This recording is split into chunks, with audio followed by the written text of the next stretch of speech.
Hello everyone, स्वागत है आपका जनरल हिंदी पार्ट 5 में। पार्ट 4 में हमने स्वरों के 6 प्रकार बताए थे, जिसमें उत्पत्ति के आधार पर स्वरों का डिटेल में और ट्रिकी वे में समझाया था।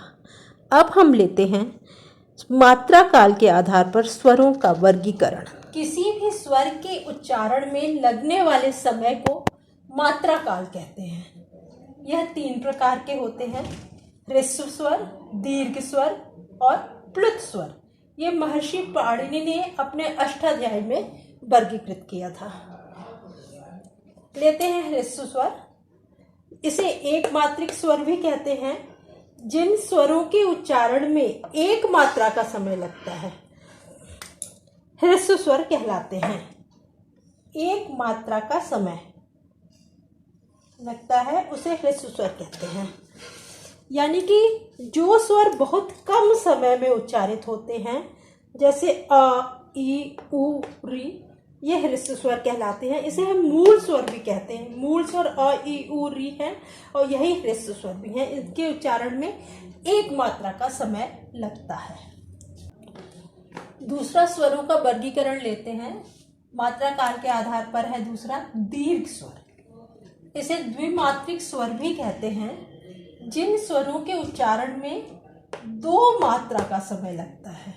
दूसरे शब्दों में कहें तो ह्रस्व स्वर से दुगना समय लगता है, दीर्घ स्वर कहलाते हैं। जैसे आ, ई, उ, ए, ओ, औ।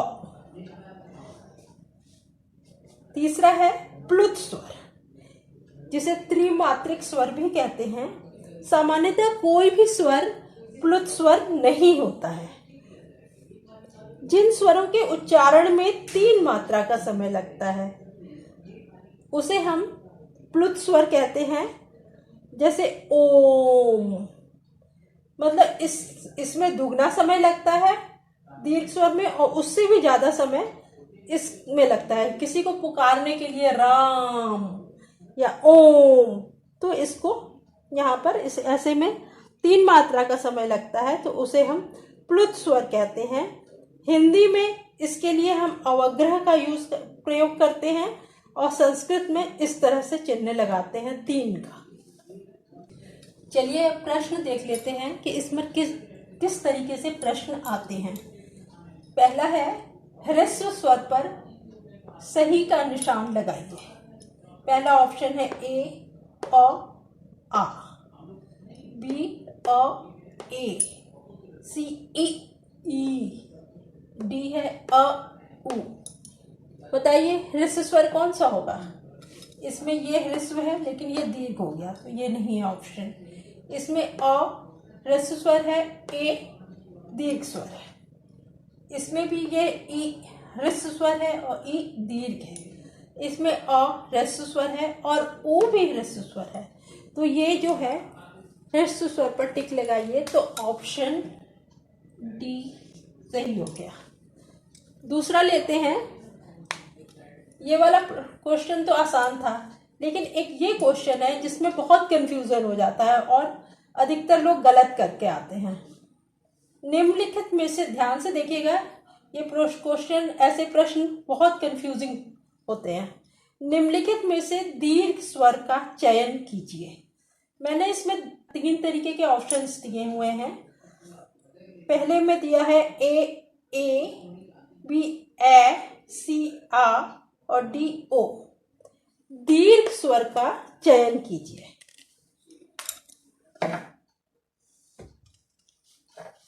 दूसरा है ई, ओ, ए।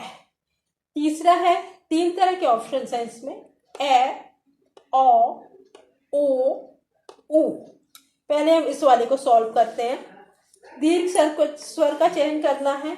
ए पहले बता चुकी हूँ, ये भी दीर्घ है। ए ये भी दीर्घ है। आ ये भी दीर्घ है। ओ ये भी दीर्घ है।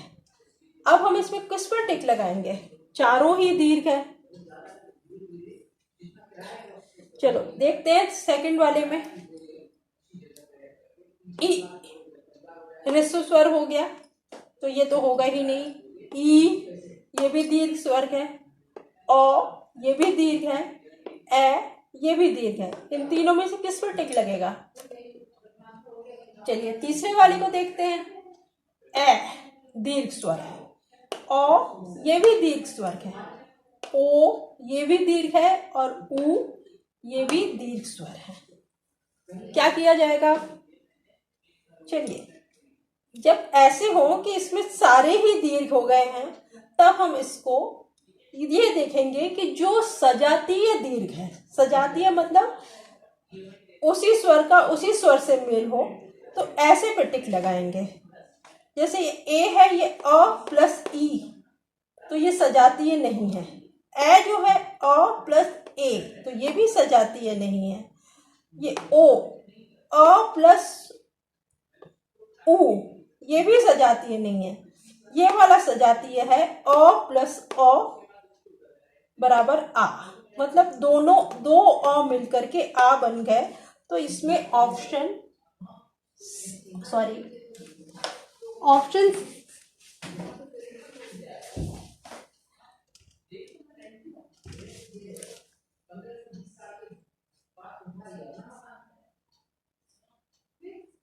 इसमें ऑप्शन सी सही है। दूसरे वाले में देखते हैं, ये ह्रस्व स्वर है तो ये तो होगा ही नहीं।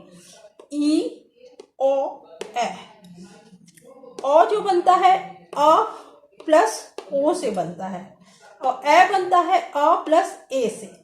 ये जो ई है, ई प्लस ई दोनों सजातीय स्वर से बना है, दोनों ई प्लस ई बराबर ई, तो ये हो जाएगा। इसमें चारों ही दीर्घ है तो हम सजातीय दीर्घ देखेंगे कौन सा होगा। ये सजातीय नहीं है, अ प्लस ए, अ प्लस उ मिला के बना, और ये अ प्लस उ मिला के बना है। ये जो उ है ये वाला, ये उ प्लस उ, दोनों उ मिला करके उ बना है, तो ये वाला दीर्घ होगा इसमें। तो जब कोई दीर्घ स्वर पूछा जाए तो इसमें हम ये देखते हैं कि जो सजातीय दीर्घ होगा वो होगा, या तो एक ही ऑप्शन हो तो कोई बात नहीं, लेकिन यदि कई दीर्घ हो गए हैं तो हम उसमें से सजातीय दीर्घ को छांटेंगे। इस चीज का ध्यान रखिएगा। और क्वेश्चन इस तरह से आ जाते हैं कि प्लुत स्वर का चिन्ह क्या है, मूल स्वर का दूसरा नाम क्या है, या दीर्घ स्वर का दूसरा नाम क्या है। इस तरह के भी क्वेश्चंस आ जाते हैं। तीसरा वर्गीकरण लेते हैं मुखाकृति के आधार पर। मुखाकृति मतलब मुख की आकृति के आधार पर। मुखाकृति के आधार पर स्वरों का वर्गीकरण 4 तरह का होता है। पहला है विवृत स्वर, दूसरा अर्ध विवृत स्वर, तीसरा संवृत स्वर और चौथा अर्ध संवृत स्वर। यदि मैं आपसे कहूं कि विवृत स्वर में आ आता है, अर्ध विवृत में ए ओ आते हैं और संवृत में ये स्वर आते हैं और अर्ध संवृत में ये स्वर आते हैं, तो हम इतना कुछ याद नहीं रख सकते हैं। इसलिए इसके लिए आपको विवृत, संवृत, अर्ध विवृत, अर्ध संवृत, इसको पहले समझना होगा कि ये क्या होता है और इसमें स्वरों का वर्गीकरण किस तरीके से होता है। सबसे पहले हम इसके शाब्दिक अर्थ को समझते हैं। विवृत का अर्थ होता है खुलना,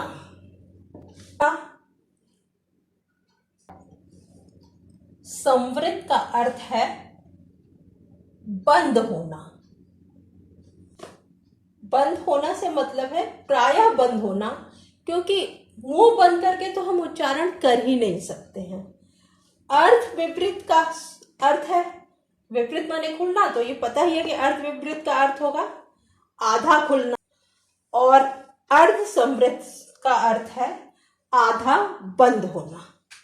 विपरीत माने खुलना, अर्ध विपरीत माने आधा खुलना, संवृत माने बंद होना और अर्ध संवृत माने आधा बंद होना। अब इस बंद का मतलब पूरा बंद मत समझ लीजिएगा, हल्का सा खुला हुआ। अब आप कहेंगे कि अर्ध विपरीत स्वर आधा खुलना और अर्ध संवृत स्वर आधा बंद होना दोनों एक ही चीज है, लेकिन नहीं। इसमें आधा खुलने का मतलब है आधा से थोड़ा सा ज्यादा खुलना, और इसमें आधा बंद होने का मतलब है आधा से थोड़ा सा बंद, थोड़ा सा ज्यादा बंद होना। तो हम इसको इस चित्र से समझ सकते हैं। ये आप देख सकते हैं। सबसे पहले समृद्ध से शुरू करते हैं। समृद्ध में बहुत कम खुल रहा है, अर्ध समृद्ध में उससे थोड़ा ज्यादा खुल रहा है, अर्ध विवृत में उससे ज्यादा, और विवृत में पूरा खुल रहा है। चलिए अब देखते हैं कि हम स्वर किस तरह से इसमें वर्गीकृत करेंगे। आप लोग खुद ही वर्गीकृत कर लेंगे कि कौन सा स्वर किस में आएगा, इसे बताने की जरूरत नहीं पड़ेगी। शुरुआत करते हैं अ से। बोल के देखिए अ बोलने में मुंह खुल रहा है लेकिन पूरा नहीं खुल रहा है।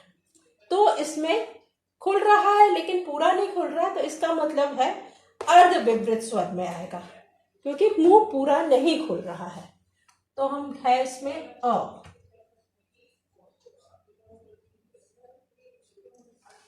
अब हम लेते हैं आ। अ से ज्यादा खुल रहा है, मतलब पूरा खुल रहा है, तो हम इसको लेंगे विवृत स्वर में, आ।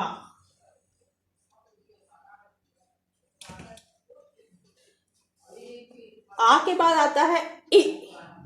ई ई में जो मुंह है बहुत पतला सा सकरा सा खुलता है, लगभग बंद जैसा है, तो हम लेंगे ई।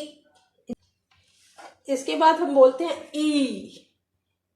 ई में भी उतना ही मुंह खुल रहा है जितना ई में खुल रहा है, मतलब वो भी समृद्ध में ही आएगा। उ उ उ में मुंह गोल हो रहा है लेकिन मुंह पतला ही खुल रहा है, तो हम इसको भी समृद्ध में ही लेंगे। उ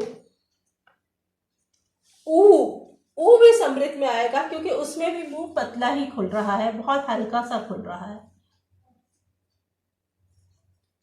री री बोलने में भी उतना ही मुंह खुल रहा है जैसे ई में खुलता है, बहुत सकरा सा।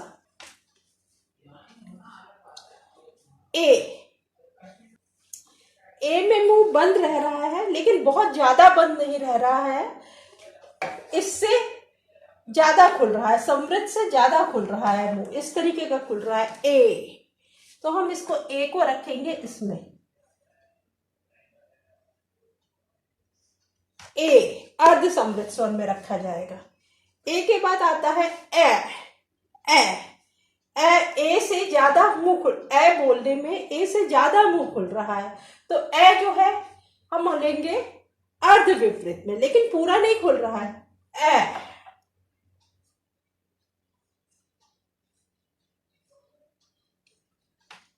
उसके बाद आता है ओ का उच्चारण करके देखिए आप, मुंह बंद है लेकिन पूरा बंद नहीं है, तो इसलिए हम इसको लेंगे अर्ध समृद्ध में। ओ मुंह ओ बोलने से ज्यादा खुल रहा है।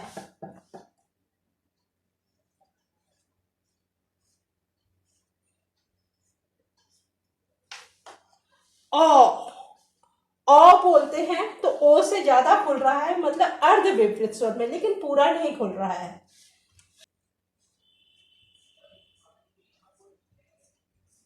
ओ तो ये हो गए पूरे 11, 1 2 3 4 5 6 7 8 9 10 11।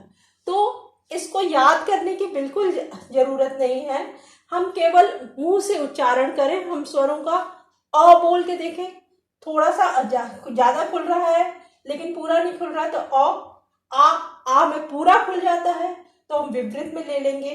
ई उ और री में बहुत पतला सा खुलता है, इसलिए हम उसे समृद्ध में लेंगे। फिर ए बोलने में थोड़ा सा ज्यादा खुल रहा है, तो इसमें, और ओ भी बोलने में उतना ही खुल रहा है, और बोलने में जितना ओ के साथ खुल रहा है उतना ही खुल रहा है, तो हम इसे अर्ध विपरीत में लेंगे। तो ये हो गया, विपरीत स्वर में केवल एक ही स्वर आता है, आ। तो ये हो गया मुखाकृति के आधार पर स्वरों का वर्गीकरण। अब रह गए इसके प्रश्न। तो इसमें कुछ प्रश्न ऐसे कंफ्यूजिंग नहीं है। ये पूछा जाता है कि कौन से वर्गीकरण में कौन सा स्वर आएगा, या इस तरह पूछ लिया जाता है कि किस में आएगा, अर्ध विपरीत में कि विपरीत में, बस इस तरह के ही प्रश्न आते हैं। हाँ, एक प्रश्न है थोड़ा सा कंफ्यूजिंग है, मैं उसे ले रही हूँ। प्रश्न है, मुखाकृति के आधार पर वह कौन सा वर्ग है जिसके अंतर्गत केवल एक स्वर डैश आता है, मतलब कौन सा स्वर आता है। तो जो मुखाकृति के आधार पर कौन सा वर्ग है, वर्ग विवृत, अर्ध विवृत, संवृत और अर्ध संवृत है। तो ऑप्शंस है संवृत ओ, अर्ध विवृत आ, विवृत आ, अर्ध संवृत ओ। बताइए वो स्वर केवल एक ही है और वो किस वर्ग में आता है। वह स्वर है विवृत। जब मुंह पूरी तरह से खुला होता है तो आ, केवल एक स्वर आ आता है उसमें। तो ऑप्शन 3 सही है। बाकी प्रश्न जो है वो सब वर्णमाला पूरी हो जाएगी, स्वर और व्यंजन, तो उसके बाद हम एक साथ बहुत सारे प्रश्न उत्तर ले लेंगे और उन्हें सॉल्व कर लेंगे। यदि आप लोगों को स्वरों के प्रकार समझ में आ रहे हैं तो लाइक, शेयर और सब्सक्राइब कीजिए। अन्य स्वरों के प्रकार हम जनरल हिंदी पार्ट 6 में समझेंगे।